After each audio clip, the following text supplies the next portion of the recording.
Get ready to remove the filter from your timeline.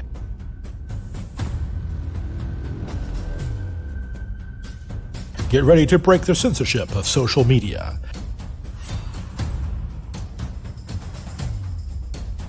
Get ready to support the grassroots alternative to establishment propaganda.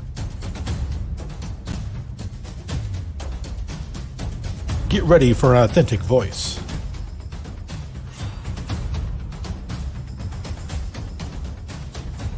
Get ready to resist cancel culture.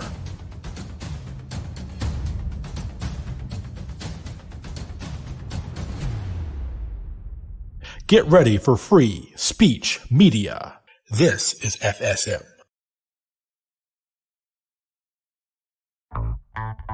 From the heart of trucker America, my boy Reed Coverdale, host of The Naturalist Capitalist. As the left becomes less religious, they become more statist. And as the right becomes more religious, they still become more statist. Whenever you add government, you by default remove community. But it actually starts with Bush, right? Like in 2006. That'd be the most satisfying, like, chair shot, ka-chung. And I have no intention of keeping any promise that I make.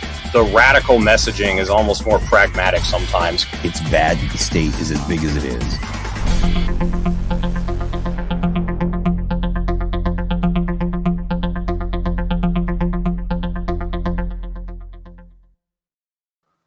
Hey, what's up, everybody? Thank you for watching episode 115 of The Naturalist Capitalist. I am, of course, your host, Reed Coverdale, and I've got a little bit of an impromptu episode going on here. It wasn't scheduled, but as you know from my short little live stream I did earlier, I broke 10,000 followers on Twitter, and I promised Olivia Rondeau that I would give her a chance to clear her good name should I break 10,000 followers, and I did. So here she is. You might know her. She's a renowned bigot. She's a wrestler. Whoa. This is already getting off to a fucking bad start, bro. Yeah, that's bad. I'll just, yeah, you guys remember Olivia. I had her on, I don't know, what, 2 months ago now? It's been a while. Yeah, like in March. So you're the second woman to have a reappearance on my show. No one else has been brave enough. So I've only had it's pretty bad. Let's see. You're fucking misogynist. You don't have any chicks. I know. It's really bad. I had Livy McKay, Carrie Wedler twice. I need her on mine. I need to get her on my show. Yeah, that'd be great. And then Kim Iverson and you. I think that's it. I don't think I've. Oh, no. I had Hannah Cox too. So. Oh, okay. Cool. Yeah, my viewership is only 99.8% male or something. So mine's a little bit more split, but still majority male. Yeah, it's YouTube. So I don't even remember. Well, no, I shouldn't say that. I do remember how this started. This was I think you put a video out about trans athletes in sports or something, and so I just started. Yeah. I started trolling you, just saying you were a bigot all the time, and then you started trolling me, saying I was a neocon all the time, and it's sort of just been a thing. Mm-hmm. How long ago was that now? Like a month ago, or? Yeah, about a month. It's been going 4 weeks, 5 weeks strong. I'm not going to stop. There's still physical evidence out there of you being a neocon. I still have not been convinced that I'm a bigot. So that is true. I don't know if you YouTube subscribers know much about this, but I put a picture on Twitter from 2004 where I'm holding a Bush Cheney sign. So yeah, that kind of hurts. I guess she has a point. But there's video evidence enough for some people to say you're a bigot. I just had Blair White on my channel 3 days ago. She told me I'm not transphobic, and she's trans. So fuck anyone who says I'm transphobic or a bigot. There you go. Yeah. So I mean, on a serious note, I remember what was it in I think December of last year. Tulsi Gabbard introduced the Title IX bill to the Protect Women's Sports Act or whatever. Yeah, people called her a fucking transphobe for that shit too. Yeah, but people got so riled up over it. And I'll be honest, it's something that I really just don't care about. I don't have a strong opinion about at all. But what I did like about the bill is if you didn't comply, you lost federal funding toward your school. So I was just saying, look, the bill just doesn't go far enough. It should just, end funding for all schools, and then I'd be happy with it. That's fair. But yeah. So what was? Just tell us what your video was about anyway. Like what were you saying? Yeah, so it's kind of like, I guess like my background on it is kind of relevant because I have a vested interest in women's sports in Title IX. So when I was a freshman in high school, I started wrestling, but there is no girls team at my high school, and there still isn't girls scholastic wrestling in the state of Maryland. So I was on the boys team, and that was really rough for me. So like firsthand, I can tell there's a strength difference between men and women. That's not to say I was unsuccessful in boys wrestling. It was just a lot harder. Like I actually did pretty good, and I wrestled on varsity and like had a winning streak and stuff my second year. But me having a winning streak on the guys team in my county compared to me being a 3-time national champion in women's wrestling. So I couldn't do that in men's wrestling. Like I know for sure that, men definitely have a biological advantage. And so when I see cases, mainly in scholastic sports, because this is a public school system, like these girls, we don't have any other choice to compete. Where in Connecticut, there were 2 male to female transgender athletes who amassed 15 state records between them in the last, I think, like since 2017 or some shit. And they took first and second in every meet that they competed at, and all the biological females were after that. So to me, that was just so unfair. To me, it was something that I had experience in. So I wanted to make a stand and stand up and be like, this isn't transphobic to acknowledge biology. Like, it's not transphobic to acknowledge science. I have no hatred for the transgender community. I think people should be free to be trans. Once you're an adult, you can really be free to do whatever you want to your body. So I have no issues with that at all. It's literally just to protect women and women's sports. And some of the trans people I've talked to that, including Blair White, who, if people are watching who don't know, is a transgender conservative or Republican, she 100% agreed. And she even said that she's relatively small. She's like 5'5", 120. And she said that if she was put up against, another, a biological female in that same height and weight class, she would probably beat the shit out of them because there's a biological difference. So, a lot of trans people acknowledge it, but it's hard to say it without being accused of being a bigot, which is what you did to me.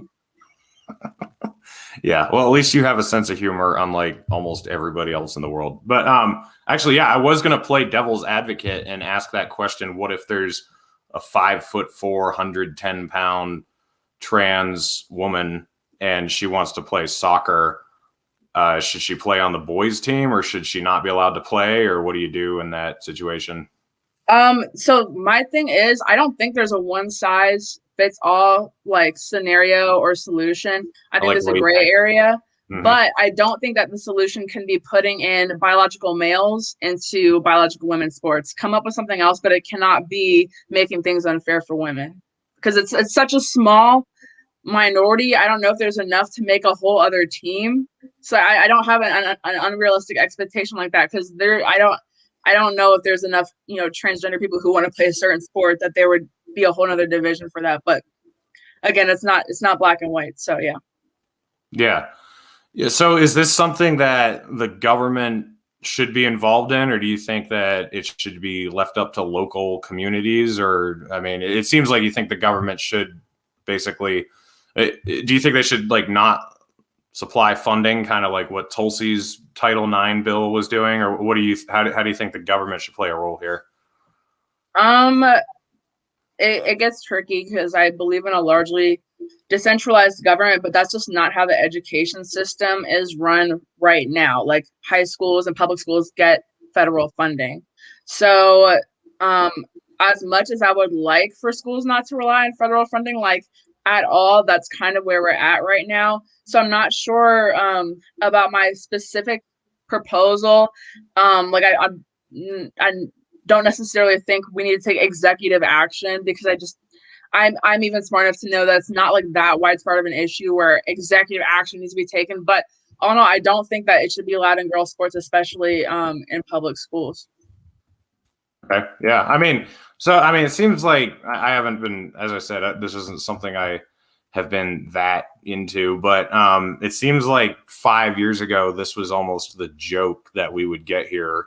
Yeah, that was a South Park shtick, and now it's real. So yeah. It's that I don't do that slippery slope shit. I don't think that gay marriage is the beginning to fuck that. Like, I'm not ultra conservative like that. Like, again, gay people, trans people, do whatever you want, bro. Just don't, make it unfair for women. That's all I'm saying. Right. Yeah. So why do you want to know my personal life in the fucking chat, bro? Did Olivia have a thing with Patriot J? Oh, well, I guess you brought it up. So do you? No, we never had an official thing. We it's complicated history, but we're like buddies. Wow. We're buds. Okay. Yeah. There you go, low-fee Republican. I confuse people because like the way we became friends was like we were Twitter mutuals, but like didn't talk. And he was interning on the Hill, and I live like near DC. And I saw him on Tinder. We matched on Tinder, and then I like DM'd him on Twitter, and I was like, yeah, that's also true. Thank you, Ben. There's a long story behind that. I know. I'm literally just like a Twitter thought at this point. It's so bad. But no, but we DM'd on Twitter, and then we like hung out, but like as friends. Like the only thing that really happened was that we matched on Tinder, and he like jokingly flirts with me on Twitter, but like that's it. Reed's mustache, on the other hand, holds a special place in my heart. Yeah, I mean, you're not the only one to say that. It's what the fuck? my mustache has captured many of the hearts of a man and woman on Twitter. So, that's that. But aside from that, you have been kind of becoming more of a beloved figure on Liberty Twitter, which you're kind of like. That means so much to me. You're kind of new to Liberty Twitter, right? Like, I am within the past 6 months, I would say. Right. So, you had Spike Cohen on your show. You had Brad that was a great show. On your show. I mean, more like the libertarian type people, and you've had like David Fight, and you've been on his show. Trying to get on Dave Smith's show. If you see this Dave Smith, you should have her on your show or go on her show. Either way, please. I also had Magnus on mine. That was a big Liberty Twitter night. When I had Magnus on my show, I had so many like boog boys and just people with the fucking aloha shit in their bio follow me that night. So that was great. And I was just on Liberty Lockdown yesterday. So yeah, I started watching that. I haven't finished it yet, but I'll have to watch the whole thing. He's great. That's a good show to end up on if you want to be accepted into the Liberty fold, which I think you are. Like, I think you're kind of becoming a Liberty figure, which you were kind of flirting with it a little bit when we talked the first time. Maybe you were like, I don't know about this. Like, I sort of feel this way a little bit, but.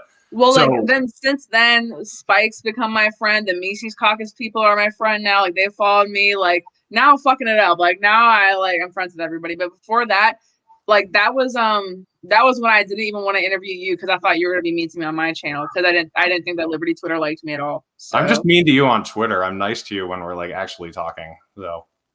Yeah, but that was before we had ever even interacted that much on Twitter. I had just seen you be mean to other people, so I was like, shit. Yeah, no, I mean, I have to tell everybody, if you want to know the real Reed Coverdale, you've got to subscribe to me on YouTube. Don't follow me on Twitter because you'll get a very different taste. Same for me, though, too. What's that? I'm way different on Twitter, I think. Yeah, I think everybody is. I mean, Twitter is like when you're behind a steering wheel. I don't know if you've noticed, but like people, when they're behind a steering wheel, they'll like scream at you and flip you off and yell at you. And then if you pull into a parking lot and you both get out of your cars, it's like, suddenly you're in a different world. For some reason, when you're behind the wheel, it's okay to be a complete jerk. It's kind of like that on Twitter. Like people just have a different mindset. I don't dunk on people as much as I used to. I think I only dunk on people when they try to dunk on me. Like I'm never like unprovoked, like going like talking shit onto somebody's replies. Like even if I follow people and I really disagree with their policies, but I genuinely like them, I'm not gonna like talk shit in their replies. But so many people do that to me. So then I am getting into Twitter drama. But yeah, I'm also the type of person to actually pull into a parking lot and fist fight somebody. So maybe that might not apply to me. I don't know. You actually defended me once. It was hilarious. I never thought that the crowd I would piss off would be the occupational licensing crowd. But I don't know if you remember that about a month ago. What were we talking about? Oh yeah, I do remember that. Driver's licenses, and licenses for toasting toast in your own toaster, which was obviously a joke.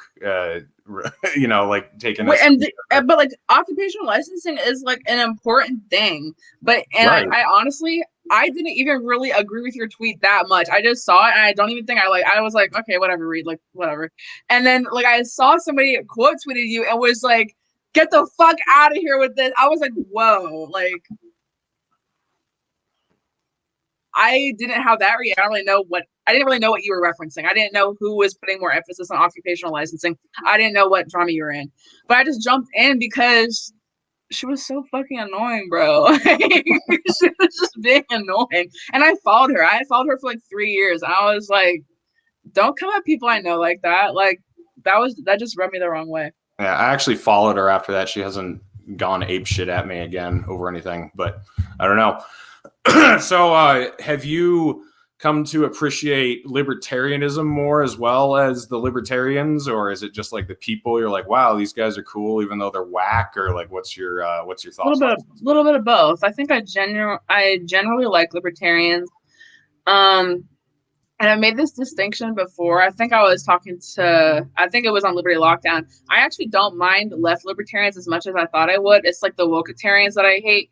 And I differentiate between them because I saw Ben was in the chat. Like I consider him like a more progressive libertarian, but I don't think he's like a annoying ass woketarian. So there's a fucking mosquito in my room.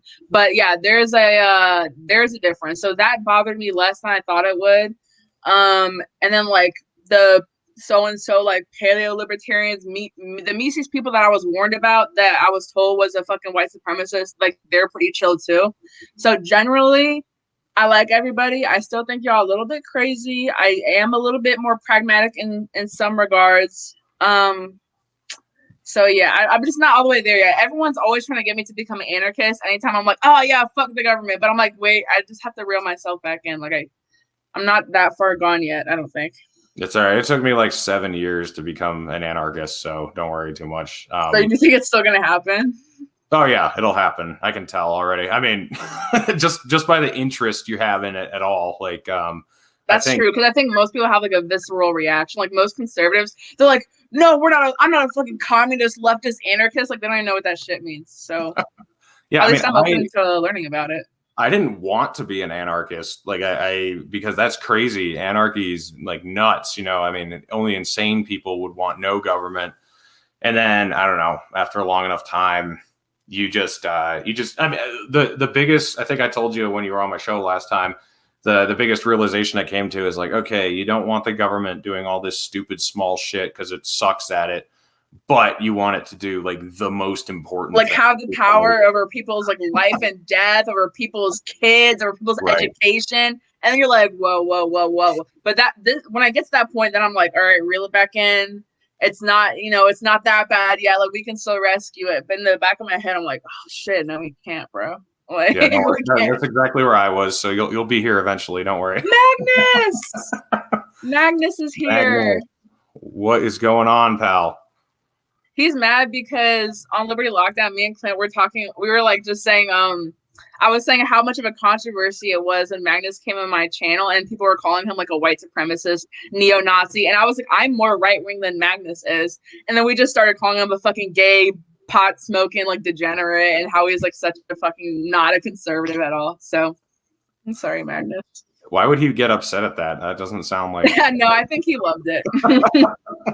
Yeah, we're actually Liberty, Clint and Magnus and I are all doing a show together tomorrow, so that's going to be interesting. It's going to be the 3 parts of the problem because we've all been on part of the problem. Oh, that's dope. Yeah. Looking forward to what? Oh yeah, this is going to be wild. So Magnus is going to be hosting me, Ryan Dawson, Fiorella Isabel, and Sarcasm Stardust. I think I forget. I don't know what her name is, Misty something. But that's going to be weird. So I don't even know what to expect, guys. That's going to be on Magnus's show on Saturday afternoon. So definitely check that out. But yeah, Olivia. So what what are your like Republican friends thinking, seeing you hang out with us? Are they like saying, "Oh, Olivia, like it's a slippery slope. Don't hang out with those guys. They're weirdos," or do they think we're kind of cool, or what do they think? Yeah, I mean, the Republican friends that I still have, because like I kind of got turned off to a lot of them because I realized like how fucking statist they were. So I like kind of unfollowed a bunch of people, like no hard feelings, but I just like unfollowed a bunch of people that were just like harsh on the vibe and just ruining everything. Like I still was following people that, and not that I ever agree with these people, but they were just in my camp, people that were talking shit about like gay marriage and like weed legalization, just like the basic tenets of like not caring about like what other adults do with their lives. So I was like, fuck off. But the ones that I do have that still stick around, they honestly don't comment on it at all. Like I think people are afraid to debate me now. And I used to get a lot more requests to go on conservative and Republican podcasts and channels. And now I get like almost none. Now I'm only invited on like liberty and anarchist podcasts and channels, even though they know I don't agree with them, because they're not scared to talk to conservative, but conservatives are very scared to talk to libertarians. But I think they're scared of being proven wrong, because now neocons are not even fighting with me on the issues and shit. Because back when I still identified as more of like a MAGA Republican, they would come at me and be like, no, you're a rhino. Like, that's not true MAGA. But now that I'm not even identifying with that shit anymore, now they can't call me a rhino anymore because I'm not a fucking Republican. Like, what are you going to say? They can't debate me on the policies. They've only debated me on what little fucking box to put myself in. So, I mean, the ones that stuck around, I think I've yellow pilled a couple that thought they were red pilled already. I've convinced a bunch of people about the drug war and about law enforcement. So I'm saying that all the time. But I would like to go on more conservative like shows and stuff, but they just don't want to talk to me anymore. Yeah, I mean, you and Brad Palumbo and Brad's kind of safe on both sides, though. I think Republicans like Brad because he's not like he's against tanks and shit. Like he's a fucking statist, low key. He is a full-on fascist when it comes to tanks. I couldn't sway him on that, but fuck Brad, dude. Yeah, but what I was gonna say is you and Brad and probably Livy McKay are like the most conservative people that have been willing to come on this show, and you guys aren't really. Yeah, I'm not that conservative. I know. That's what I'm saying. Like, I don't have like I'm not socially conservative that much. I know. That's what I'm saying. Like, I don't have. That's the one group of people that don't follow me on Twitter and have never asked me to come on the show. Like, I mean, there'll be like paleo libertarians or something that follow me, or like conservatarians or something. But like socially conservative, like evangelical Zionists don't want to talk to you. Yeah, like Zionists don't like. I mean, none of them are willing to talk to me at all, and they instantly unfollow. It's funny because I might say something bad about Biden. I know exactly what you're talking about. It goes like sort of viral, and I get like a couple hundred followers out of it, and then I post something about Israel being an apartheid state and just gone. Like they all completely leave. Or if I say something about the cops, like if I say, like no law, I don't know, like all cops are bastards or something, whatever. Like their safe spaces are more fragile than like liberal safe spaces. Liberals have more of them, but like the conservatives, if you touch their like hardcore safe spaces, like watch out. They'll like, if you go after the flag, Jesus, Israel, or the cops, like watch out. They will just shit. Yeah, I don't go after religion that much because I'm not a participant in organized religion, but I can see how personal faith and personal religion like enlightens people's lives. Like I'm not gonna talk shit about Jesus, like worship Jesus. I grew up Christian, like go do that. But as soon as I start talking shit about the cops, then people lose their shit. And as soon as I say something like negative about the Democrats, I see all these like fucking like thin blue line AVIs follow me. I'm like, unfollow me. Like, sometimes I soft block people because I don't even want you. If you have a thin blue line shit in your bio, like you're not gonna like what I have to say.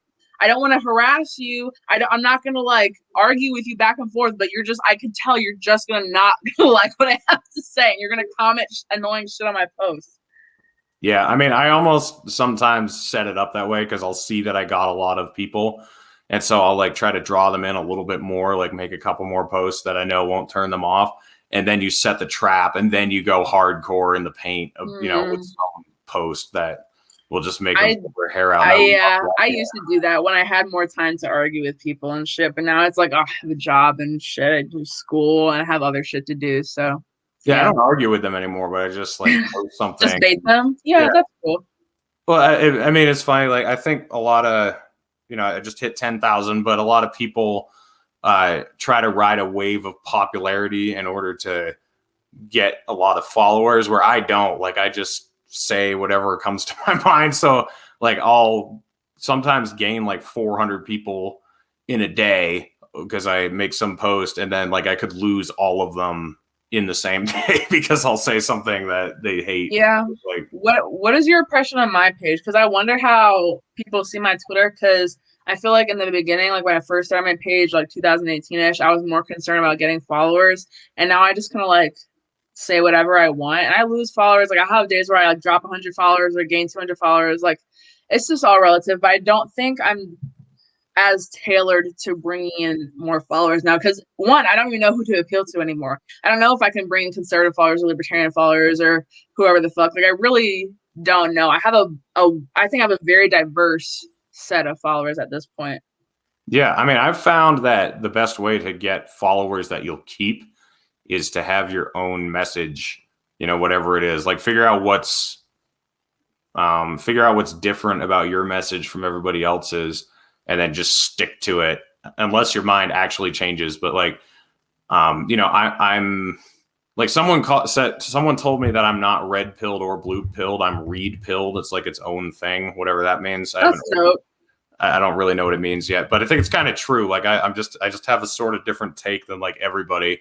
And I think people are drawn to that if you are your own person, and if you have a message that no one else is really putting out there, and you stay true to it, they're going to be, even if they disagree with you, they're going to want to follow you. I mean, that seems to be what you have, though. Like, you're not really a libertarian or a conservative. You're kind of in the middle, but you're just kind of honest about where you are, and you're not pretending to be one or the other. And yeah, fuck that. I used to pretend to be part of the groups and the cliques and shit, but yeah, fuck that. I can't even pretend to do it anymore. It like hurt my feelings to try to lie and pretend like I was.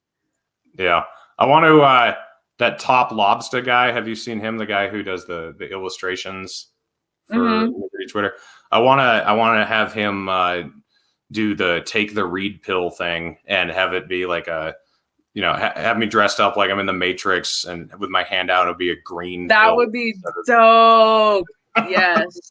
Yeah. That reminds me, I like your new intro, by the way. It's not as scary as the other one. Oh, no guns or trucks or jackhammers or anything. Yeah, it's a little less easy on the eyes. I like it. Yeah, thank you. Yeah, that that was funny. Like how that's why you don't have women on this show, because as soon as you like pull them out of the studio, then it's just like just fucking like shooting guns and shit. Like, we don't want to come back and be harassed like that. Yeah, now I have Carrie Wedler in the intro, so it's it's nicer. Like it has a little bit of femininity to it. So a little representation. It's yeah. Nice. I might, like, after having you on tonight, I might get to like 99.5% male instead of 0.8 or something. You never know. Dope. Or more men will watch, because they'd be like, who's that hot chick on Reed's channel? Then it might even go up even more. So it might backfire. It might mess with my my demographics. So you hit 3,000. That's pretty cool. Like, you were at 2,500 when I went on, I think, a couple months ago. So you're rising up too.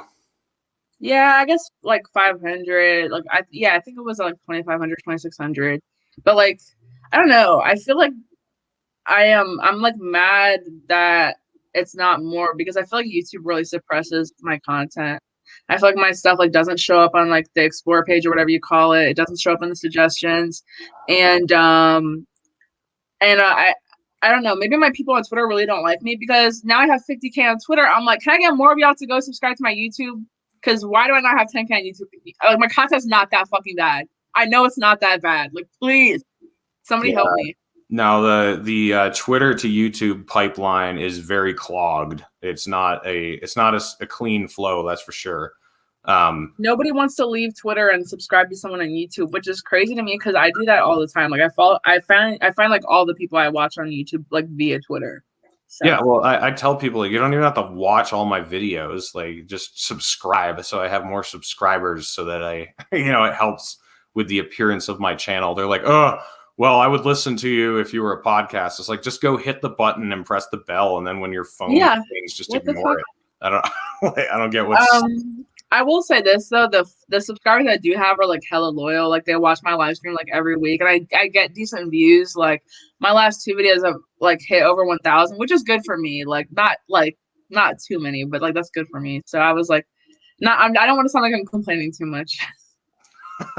Yeah, so your Cop Mala video was great. That came out since I went on your show. That was amazing. Yeah. Oh, thank you so much. It's crazy because after that happened, then I got in contact with some people who wanted to help me like do some like high quality productions of more. So that's what I was shooting yesterday down in DC, and they got me a wig. Like I dug out my Converse I haven't worn since I was like 13 or 14 years old.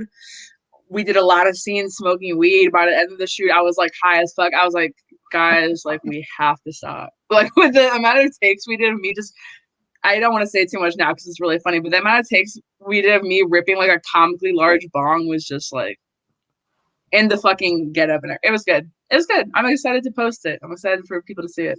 So were you able to achieve like the dead soul inside look this time? Because you were right. That last time that was what you couldn't get. Like you just couldn't be like. I practiced a little bit more, and there was an interesting scene that I don't think it's gonna come out in this kind of video, but maybe in a couple of weeks, where it's like never before seen footage of of Kamala after getting like just fucking trashed by Tulsi at the debates, and I really got like my soulless eyes and like I honestly I deserve an Oscar for that performance. I can't wait. I don't have any say in the editing process, so I'm just waiting for that shit to come out. So are you having like PTSD from playing such an evil human being? No, maybe it'll wear on me as the years go by, but just right now it's like still in my funny phase. But if she actually becomes president, like if Biden fucking dies or something, then I'll probably like, I don't know. I don't know. I'll probably stop it because I honestly do think she's evil. So yeah, it only started because people said I kind of looked like her, and I never saw it until I straightened my hair, and I was like, okay, like we could be like sisters or cousins or something. And then I just did like the first video I posted on Twitter for like fun, and then everyone loved it. So then I was just like, okay, fuck, like now this is a thing. Yeah, I mean, with Joe Biden, like I definitely think he's evil, and he's done a ton of really horrible things and screwed up a ton of people's lives and been responsible for the deaths of many, many, many people. But at the same time, like even before he obviously started declining mentally, like he's always been dumb.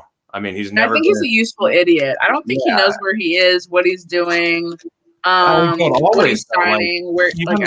Even when he was like 40, like he's not like the scheming evil mastermind type. He's fucking dumb, bro. Yeah. Like where Kamala, I think, is very intelligent and like very conniving and evil, and like I mean everything about her just makes my skin crawl. Me too. But it's just like when I put on the wig, I just transform and I just forget about it. I just wash it off and just forget about it. And then after we were done shooting, we went out to get margs, and I still kept the entire fit on, like the wig and everything. And I was just getting margaritas as Kamala. It was pretty funny. I just had to. I do a little what's it called when actors character act? Not character acting. Method acting. Yeah, that's what I was doing. Oh man! So you had to go like. Did you just practice like throwing black people in cages, or like how did you go about it? I would just stare in the mirror and go like, "You're going to jail." That's what I did.